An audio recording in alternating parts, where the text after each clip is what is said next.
ఒక ఇంట్లో ఒక భార్యాభర్త ఇద్దరు పిల్లలు ఉన్నారు.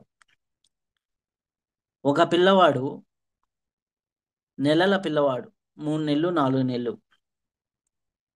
ఆ పిల్లవాడిని తల్లి వదిలి ఎక్కడికైనా వెళ్ళగలదా?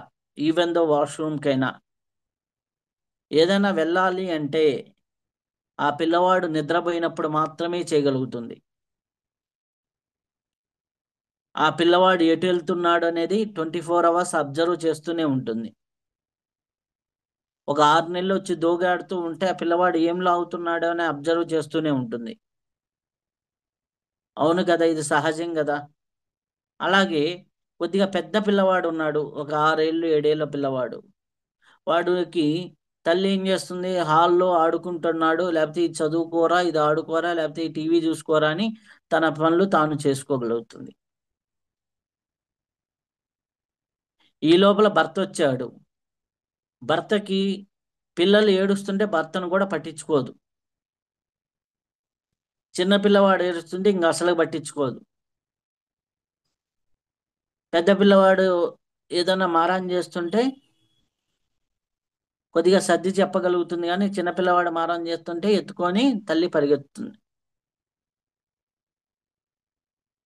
అదే అదే తల్లి సాయంకాలం అయ్యేసరికి చిన్నపిల్లవాడికి పాలిచ్చి పెద్ద పిల్లవాడికి అన్నం పెట్టి ఇద్దరిని నిద్రపుచ్చినప్పుడు ఆమె భర్త దగ్గరికి వెళ్తుంది. ఇది సహజంగా ప్రతి కుటుంబంలో జరిగే విషయమే.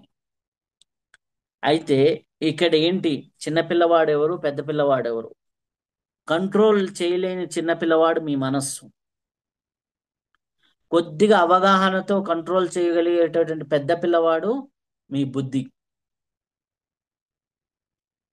మీ మనస్సు, మీ బుద్ధి, ఈ రెండు ఎప్పుడైతే నిద్రపోతాయో ఆటోమేటిక్గా మీ శరీరము, మీ ఆత్మ, ఇక్కడ శరీరము భార్య అంటే ఎవరు అంటే శరీరం, భర్త అంటే మీ ఆత్మ.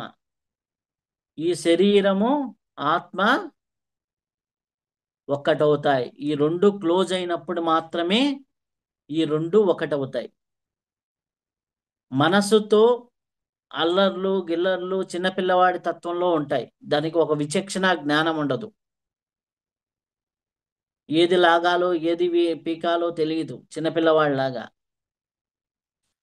ఆ పోతుంటే రోడ్డు మీద పోతుంటే అది కావాలి ఇది కావాలి ఇది కావాలి అది కావాలి, ఎమోషనల్తో కూడుకొని ఉంటుంది మనస్సు. బుద్ధి అనేది కొంత విచక్షణ ఉంటుంది పెద్ద పిల్లవాడిలాగా. ఇది ఆడుకోవచ్చు, ఇది ఆడుకోకూడదు, అమ్మ కొడుతుంది, నాన్న కొడతాడనేది. సో ఈ రెండు క్లోజ్ అయినప్పుడు ఆటోమేటిక్గా మీ మీ శరీరం మీ ఆత్మ రెండు ఒకటవుతాయి. మీ శరీరం మీ ఆత్మ ఎప్పుడైతే ఒకటవుతుందో అప్పుడు సహజంగా మీకు ఆలోచన రహిత స్థితి అనేది వస్తుంది. మీ శరీరం మీ ఆత్మ ఒకటి ఎప్పుడైంది అయిపోయిందో మీ పరమాత్మ ఎనర్జీ మీ శరీరంలో దూరుతుంది. మీ పరమాత్మ ఎనర్జీ మీ మీ శరీరంలో దూరటం మొదలు పెట్టింది అనుకోండి, మీ శరీరంలో ప్రసరించడం మొదలు పెట్టింది అనుకోండి, 1 గంట సేపు మీరు కానీ ఆ స్థితిలో కానీ ఉండగలిగితే 1 గంట సేపు మీరు పరమాత్మ స్వరూపులే.